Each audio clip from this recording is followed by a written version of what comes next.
Hello friends, welcome back to our channel Toppers Target. I hope आप सब अच्छे होंगे और आप सबकी प्रिपरेशन अच्छे से चल रही होगी। प्रीवियस वीडियो में हमने पॉलीमर्स के कुछ 30 टू 31 क्वेश्चंस डिस्कस करे थे। आज की इस वीडियो में हम मेटल्स एंड नॉन मेटल्स के कुछ इंपॉर्टेंट क्वेश्चंस डिस्कस करेंगे। अगर आप चैनल पर नए और चैनल को सब्सक्राइब नहीं किया है तो चैनल को सब्सक्राइब कर लें और वीडियो को लाइक करना ना भूलें, क्योंकि जो भी क्वेश्चन हम यहाँ करा रहे हैं आपके एग्जाम्स में जरूर हेल्प करेंगे। तो आज की वीडियो को शुरू करते हैं। तो जो सबसे पहला क्वेश्चन है वो है, aluminium is commonly used for making cooking utensils. कि हम एल्यूमिनियम को कुकिंग यूटेंसिल्स बनाने में क्या करते हैं, यूज करते हैं। What properties of aluminium make it suitable for this purpose. तो ऐसी क्या प्रॉपर्टीज होती है एल्यूमिनियम के अंदर जो इस पर्पस के लिए सुटेबल होती है। तो first option is good thermal conductivity, second is good electrical conductivity, third is ductility and fourth is high melting point। तो इस पर्पस के लिए तो जो एल्यूमिनियम के अंदर प्रॉपर्टीज होती है, तो पहली तो यही है कि उसकी थर्मल कंडक्टिविटी अच्छी होती है एंड उसका जो मेल्टिंग पॉइंट होता है वो बहुत ज्यादा हाई होता है। तो उसके अकॉर्डिंग जो आपका फर्स्ट एंड फोर्थ ऑप्शन हो जाएगा, that is the correct answer. उसके बाद भी ऑप्शन गिवन है, तो जो ए है that is first and second, तो फर्स्ट और सेकंड इनकरेक्ट है। सेकंड जो है फर्स्ट एंड थर्ड वो भी इनकरेक्ट है।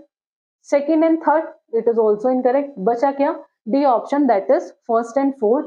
First is good thermal conductivity and second is जो लास्ट ऑप्शन है high melting point.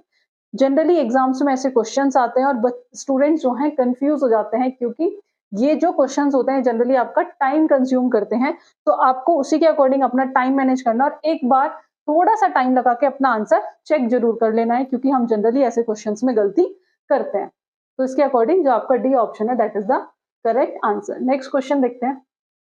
Next question से पहले इसकी एक्सप्लेनेशन देख लेते हैं। तो aluminium is not suitable for utensil production. Aluminium जो है वो सुटेबल नहीं है यूटेंसिल प्रोडक्शन के लिए। क्यों? क्योंकि it's ductility and high electrical conductivity की वजह से। जो प्रॉपर्टी से सुटेबल बनाती है, जो प्रॉपर्टीज है सुटेबल बनाती है, वो क्या बनाती है, गुड थर्मल कंडक्टिविटी एंड उसका हाई मेल्टिंग पॉइंट, जिसकी वजह से ये यूटेंसिल्स कुकिंग यूटेंसिल्स बनाने में क्या होता है, यूज होता है। The properties that make it suitable are its high melting points and good heat conductivity.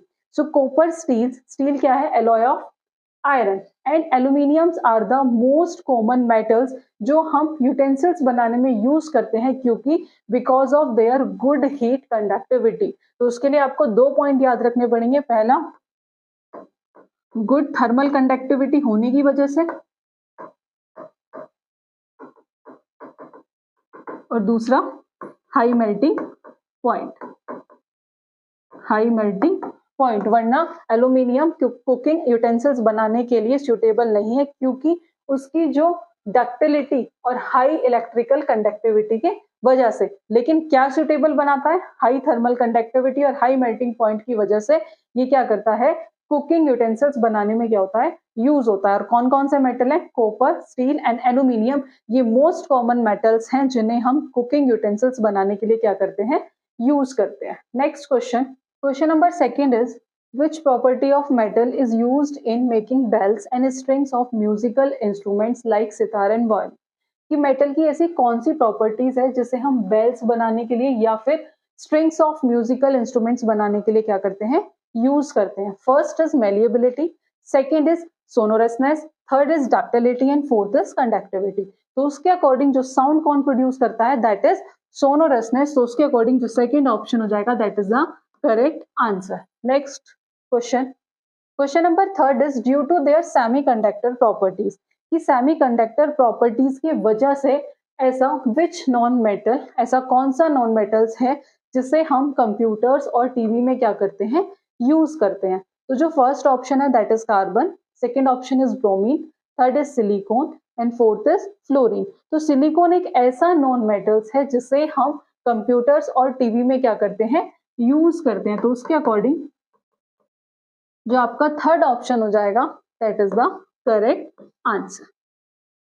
So semiconductor एक ऐसा मटेरियल होता है जिसकी प्रॉपर्टी कहाँ लाई करती है कंडक्टर और इंसुलेटर के बीच में। So they are made of pure silicon crystal. जो किससे मिलके बने होते हैं, प्योर सिलिकॉन क्रिस्टल से, जो कि एसेंशियली क्या होते हैं, which is essentially pure silicon. जो 4 वैलेंस इलेक्ट्रॉन्स होते हैं सिलिकॉन के अंदर, वो क्या फॉर्म करते हैं, परफेक्ट बॉन्ड बनाते हैं विथ 4 नेबरिंग सिलिकॉन एटम्स के साथ, और एक आइडियल लेटाइस स्ट्रक्चर क्या करते हैं, फॉर्म करते हैं। तो सेमीकंडक्टर जिसकी प्रॉपर्टीज कंडक्टर और इंसुलेटर के बीच में लाई करती है, और सिलिकॉन जो है जो किससे मिलके बने हैं, ये प्योर सिलिकॉन क्रिस्टल से, जो कि एसेंशियली क्या है, that is pure silicon. Next question, question number 4 is, ये रिएक्शन आपको कंप्लीट करनी है, Al2O3 प्लस 2NaOH, तो क्या फॉर्म होगा, NaAlO2। तो उसके अकॉर्डिंग जो आपका थर्ड ऑप्शन हो जाएगा NaAlO2 is the correct answer. Next question से पहले इसकी एक्सप्लेनेशन देख लेते हैं। एल्यूमिनियम और di aluminium trioxide is a chemically represented by Al2O3। ये क्या है, लेविस एसिड है, sodium hydroxide that is NaOH, जो क्या डिनोट कर रहा है, that is a strong base. Al2O3 क्या है, लेविस एसिड, और NaOH क्या है, स्ट्रॉन्ग बेस। और ये हमें पता है कि जब बेस एसिड के साथ रिएक्ट करता है तो वो क्या फॉर्म करता है, सॉल्ट और वाटर, जिसे हम किस रिएक्शन के नाम से जानते हैं, न्यूट्रलाइजेशन रिएक्शन। तो इस रिएक्शन में क्या हो रहा है, इसमें बेस जो है वो एसिड के साथ रिएक्ट कर रहा है, और usual product that is salt and water. इस रिएक्शन में जो लेविस एसिड है जिसका नाम एल्यूमिना और डाई एल्यूमिनियम ट्राइऑक्साइड है, जब वो base that is sodium hydroxide NaOH के साथ रिएक्ट कर रहा है तो क्या फॉर्म कर रहा है, produce salt and water. Next question देख लेते हैं। Question number 5 is, which of the following pairs will give displacement reaction, कि इनमें से कौन सा पेयर डिस्प्लेसमेंट रिएक्शन देगा। तो डिस्प्लेसमेंट रिएक्शंस क्या होती है, जिसमें जो ज्यादा रिएक्टिव मेटल होता है वो लेस रिएक्टिव मेटल को क्या कर देता है, डिस्प्लेस कर देता है, दैट इज डिस्प्लेसमेंट रिएक्शन। तो जो इसका फर्स्ट ऑप्शन है FeSO4 solution in copper metal, second is AgNO3 solution in copper metal. तो उसके अकॉर्डिंग जो डिस्प्लेसमेंट रिएक्शन होगी वो किसके अंदर होगी, वो बी ऑप्शन जो है इसका करेक्ट आंसर है, AgNO3 सॉल्यूशन और कॉपर मेटल के अंदर होगी।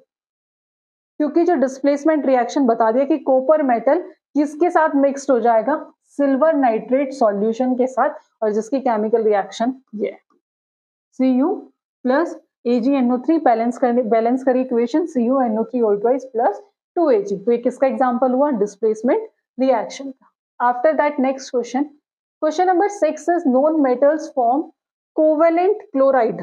नॉन मेटल्स क्या फॉर्म कर रहे हैं, फॉर्म कोवेलेंट क्लोराइड। क्यों, क्योंकि वो क्या करते हैं, इलेक्ट्रॉन्स को शेयर करते हैं किसके साथ, क्लोरीन के साथ। ऑप्शन चेक करते हैं, they can donate electron to chlorine, नहीं। They can share electrons with chlorine, yes. ये क्या करते हैं, ये इलेक्ट्रॉन्स को शेयर करते हैं किसके साथ, क्लोरीन के साथ, जिस वजह से नॉन मेटल्स क्या फॉर्म करते हैं, covalent chloride, because they can share electrons with chlorine. Next question है, which of the following are not ionic compound. इनमें से बताना है कौन सा आयनिक कंपाउंड नहीं है। First is KCl, second is HCl, third is CCl4 and fourth is NaCl। So HCl and CCl4 ionic compound नहीं है, सेकेंड और third is not an ionic compound. तो उसके अकॉर्डिंग जो आपका बी ऑप्शन हो जाएगा, सेकेंड और third, that is the correct answer. क्योंकि ये क्या प्रोड्यूस करेंगे, Na पॉजिटिव और Cl नेगेटिव, K पॉजिटिव और Cl नेगेटिव। अब क्वेश्चन है HCl भी तो होगा, H पॉजिटिव और Cl नेगेटिव। लेट्स सी कि आयनिक कंपाउंड क्यों नहीं है। So HCl and Cl4 are covalent compound. ये कैसे कंपाउंड है, कोवेलेंट कंपाउंड है, hence can not be ionic compound, जिस वजह से HCl और CCl4 हमारे आयनिक कंपाउंड नहीं है, क्योंकि कैसे कंपाउंड है, covalent compound. Non ionic compound contain covalent bonds. तो ये जब आयनिक नहीं है तो कैसे होंगे, नॉन आयनिक। और नॉन आयनिक क्या कंटेन करते हैं, कोवेलेंट बॉन्ड, जैसे HCl और कार्बन टेट्राक्लोराइड CCl फॉर्म, ये क्या करते हैं, कोवेलेंट बॉन्ड फॉर्म करते हैं। S2 atom share a pair of electrons, इनके अंदर क्या होती है, शेयरिंग होती है इलेक्ट्रॉन्स की। After that, sodium chloride and potassium chloride on the other hand form ionic compound, क्योंकि they contain positive और negative ions। तो आई होप आपको क्लियर हुआ होगा कि HCl और CCl फॉर्म 4 क्या है, नॉन आयनिक कंपाउंड क्यों क्योंकि ये है कोवेलेंट कंपाउंड। और सोडियम क्लोराइड और पोटेशियम क्लोराइड NaCl और KCl क्या फॉर्म कर रहे हैं, ionic compound. Next question, N alloy reacted with hydrochloric acid. एक एलॉय जब हाइड्रोक्लोरिक एसिड के साथ रिएक्ट करता है तो एक गैस प्रोड्यूस करता है जिसमें से पॉप साउंड आती है। The residue reacted with dilute nitric acid. जो रेजिड्यू बचता है वो किसके साथ रिएक्ट करता है, डाइल्यूट नाइट्रिक एसिड के साथ, और एक ब्लू सॉल्यूशन फॉर्म करता है। तो which pair of metals is present in the alloy. तो ये सबको पता है कि कौन कौन से मेटल्स प्रेजेंट होते हैं, copper and magnesium. Copper and magnesium. Option check करते हैं। First is copper and lead. Copper तो सही है बट लेड इनकरेक्ट। लेड और मैग्नीशियम, इसमें मैग्नीशियम सही है but lead incorrect. Lead and zinc incorrect. Correct answer is copper and magnesium. So hydrogen gas की अपने आप में इंपॉर्टेंट पॉइंट है, जनरली यहाँ से क्वेश्चन बनते हैं। हाइड्रोजन गैस कब प्रोड्यूस होती है, जब जिंक रिएक्ट करता है HCl के साथ। एक पॉपअप साउंड प्रोड्यूस करता है। जो ब्लू सॉल्यूशन फॉर्म होता है वो किसकी वजह से होता है, क्योंकि कॉपर रेजिड्यू रिएक्ट करता है डाइल्यूट नाइट्रिक एसिड्स के साथ। आई होप आपको क्लियर हुआ होगा। After that, question number 9 is the process in which a carbonate ore is heated strongly in the absence of air। कि वो कौन सा प्रोसेस है जिसमें कार्बोनेट ओर को हम स्ट्रांगली हीट करते हैं एयर की एब्सेंस में। क्यों, क्योंकि इसे to convert it into metal oxide, कि उसे हम किस में कन्वर्ट कर दे, मेटल ऑक्साइड में। तो उस प्रोसेस को हम क्या कहते हैं, that is known as calcination. ये सबने पढ़ा होगा, उसे हम क्या कहते हैं, that is known as calcination. So roasting incorrect. Calcination is the process in which a carbonate ore is heated strongly in the absence of air to convert it into metallic oxide. Next question. Question number 10 is which one of the following is an acidic oxide? कि इनमें से कौन सा acidic oxide है। तो first is Na2O, CO, third is CO2। तो carbon dioxide क्या है, that is an acidic oxide। क्यों, let's see। कार्बन डाइऑक्साइड एक एसिडिक गैस है। क्यों, क्योंकि जब हम इसे वाटर के अंदर डिसॉल्व करते हैं तो ये फॉर्म करता है कार्बोनिक एसिड। कि CO2 क्या है, एक एसिडिक गैस है, और जब हम इसे जब हम इसे वाटर के अंदर डिसॉल्व करते हैं, H2O के अंदर डिसॉल्व करते हैं, तो ये प्रोड्यूस करता है कार्बोनिक एसिड। तो वैसे तो कार्बन डाइऑक्साइड हमें कोई हाइड्रोजन आयंस नहीं देता, और एसिड्स कौन से सब्सटेंस होते हैं जो H पॉजिटिव आयंस प्रोड्यूस करते हैं। ये हमने इन डिटेल एसिड, बेस और सॉल्ट चैप्टर में पढ़ा भी था। अगर आपने वो वीडियोस नहीं देखी है तो आप जाकर वो वीडियोस देख सकते हैं, जिसका लिंक आपको डिस्क्रिप्शन बॉक्स में मिल जाएगा। सो आते अपने टॉपिक पे। बट भाई कार्बन डाइऑक्साइड हमें हाइड्रोजन कंटेन नहीं कर रहा, फिर भी हम उसे क्या कंसीडर कर रहे हैं, एसिडिक। क्यों, क्योंकि जब वो वाटर के अंदर डिसॉल्व हो रहा है तब वो एसिडिक सॉल्यूशन है, like any other non metal oxide. और ये अपने आप में important point. Next question.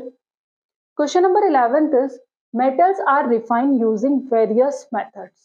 कि जो metals है वो अलग अलग तरीकों से क्या होता है, उस रिफाइन होता है बहुत सारे मेथड्स को यूज करके। Which of the following methods are refined by electrolytic refining? कि कौन से मेटल्स ऐसे हैं जो रिफाइन होते हैं किसके थ्रू, बाय इलेक्ट्रोलिटिक रिफाइनिंग। तो that is AU and CU। तो फर्स्ट और सेकंड ऑप्शन क्या हो जाएगा, that is the correct answer. So metals obtain through different reduction process. ये तो सबको पता होगा, आई थिंक आपने metals and non metals chapter पढ़ लिया होगा कि जो मेटल्स ऑब्टेन्स होते हैं वो अलग अलग रिडक्शन प्रोसेस से ऑब्टेन्स होते हैं, आर नॉट वेरी प्योर। ये क्या कंटेन करते हैं, इम्प्योरिटीज कंटेन करते हैं that needs to be remove to obtain pure metals. ये बहुत सारी इम्प्योरिटीज कंटेन कर रहे हैं और उन इम्प्योरिटीज को रिमूव करना बहुत जरूरी है, उससे हमें क्या मिल सके, प्योर मेटल ऑब्टेन हो सके। सो इलेक्ट्रोलिटिक रिफाइनिंग के कॉमन मेथड्स हैं जो किस लिए यूज करते हैं, for purifying impure metal. Impure metals को प्यूरिफाई करने के लिए, क्योंकि क्या कंटेन करते हैं, बहुत सारी इम्प्योरिटीज कंटेन करते हैं। तो इम्प्योरिटीज जैसे gold, silver, platinum group metals, arsenic, selenium, tellurium are recovered through electrolytic refining. तो ये लर्न कर लेना, इंपॉर्टेंट भी है। इम्प्योरिटीज जैसे गोल्ड, सिल्वर और प्लेटिनम ग्रुप। मेटल जैसे arsenic, selenium and tellurium are recovered through electrolytic refining. I hope आपको ये एक्सप्लेनेशन क्लियर हुई होगी। आफ्टर दैट नेक्स्ट क्वेश्चन जो है, question number 12 is which one of the following four metals would be displaced from the solution of its salt by other three metals? इन चारों में से ऐसा कौन सा है जो बाकी तीन मेटल्स उसे क्या कर सकते हैं, डिस्प्लेस कर सकते हैं। तो एज वी ऑल नो कि इनमें फर्स्ट ऑप्शन मैग्नीशियम, जिंक, एजी और कॉपर। तो अगर आपको रिएक्टिविटी सीरीज याद है और नहीं याद है तो याद कर लेना, वो वहां से भी आपके क्वेश्चंस पूछे जाते हैं। सो मैग्नीशियम, जिंक, एजी और कॉपर, तो सबसे लीस्ट रिएक्टिव कौन सा है, दैट इज सिल्वर। तो बाकी के जो तीनों हैं वो क्या कर देंगे, इसे डिस्प्लेस कर देंगे। और डिस्प्लेसमेंट रिएक्शन क्या होती है, हाईली रिएक्टिव मेटल क्या करता है, लेस रिएक्टिव मेटल को क्या कर देता है, डिस्प्लेस कर देता है। हमने केमिकल रिएक्शंस में डिटेल में स्टडी भी किया था, सो आप वो वीडियोस भी देख सकते हैं। Question number 13 is an element A is soft and can be cut with a knife. कि एक एलिमेंट ए है जो बहुत ज्यादा सॉफ्ट है, जिसे हम नाइफ से क्या कर सकते हैं, कट भी कर सकते हैं। बहुत ज्यादा it is highly reactive to air, air के साथ बहुत जल्दी रिएक्ट करता है, उसे हम ओपन एरियाज में नहीं रख सकते। और ये विग्रसली रिएक्ट भी करता है वाटर के साथ। तो ऐसा कौन सा एलिमेंट है, तो ये सबको पता है ऐसा कौन सा है, दैट इज सोडियम। सोडियम बहुत ज्यादा रिएक्टिव है। सो फर्स्ट ये ऑप्शन दैट इज Na, और Na क्या हो जाएगा, correct answer. Sodium is a highly reactive element. First option is the correct answer. Question number 14 is galvanization is a method of protecting iron from rusting by coating it with a thin layer of। Galvanization एक ऐसा method है जिससे हम iron को क्या कर सकते हैं, प्रोटेक्ट करते हैं, किससे, रस्टिंग से। तो रस्टिंग से बचाने के लिए उसमें हम किसकी कोटिंग करते हैं, तो वो करते हैं किसकी, जिंक की। किसकी कोटिंग करते हैं, जिंक की। First option is gallium, second is aluminium और थर्ड इज जिंक। तो जिंक क्या हो जाएगा, that is the correct answer. Next question, question number 15 is the electronic configuration of three element. तीन एलिमेंट्स गिवन है और उन तीनों का इलेक्ट्रॉनिक कॉन्फ़िगरेशन गिवन है और पूछा है which of the following statement is correct. तो सबसे पहला जो एक्स है उसका जो इलेक्ट्रॉनिक कॉन्फ़िगरेशन है दैट इज 2-8। वाई का जो इलेक्ट्रॉनिक कॉन्फ़िगरेशन है दैट इज 2-8-7 एंड जेड का जो इलेक्ट्रॉनिक कॉन्फ़िगरेशन है 2-8-2। तो एक्स का 8 और 2 10, तो ये किसका होगा, नियोन। नियोन क्या है, that is a noble gas, noble gas. Next is 2-8-7-17, ये किसका है, क्लोरीन। क्लोरीन क्या है, नॉन मेटल, जो कहां से बिलोंग करता है, हेलोजन फैमिली से, halogen family. After that 2-8-2, 8, 9, 10, 11, 12 that is magnesium, Mg। Magnesium क्या है, मेटल है, जो कहां बिलोंग करता है, alkaline earth metal, alkaline earth metal. तो ऑप्शन चेक करते हैं। First is X is a metal, नहीं एक्स तो मेटल नहीं है। Y is a metal, Y भी मेटल नहीं है। Z is a non metal, Z भी नॉन मेटल नहीं है। So Y is a non metal, yes. Y क्या था, क्लोरीन, जो कि है नॉन मेटल, और Z is a metal, yes. Magnesium is a metal. तो उसके अकॉर्डिंग जो डी ऑप्शन हो जाएगा that is the correct answer. But उसके लिए आपको इलेक्ट्रॉनिक कॉन्फ़िगरेशन पता होना चाहिए। सो ये तो कुछ 15 क्वेश्चन जो हमने प्रॉपर एक्सप्लेनेशन के साथ डिस्कस किए हैं। आई होप आपको आज का सेशन पसंद आया होगा। फर्दर ऐसी वीडियोस के लिए आप हमारे चैनल से जुड़े रहिएगा। Thank you for watching this video.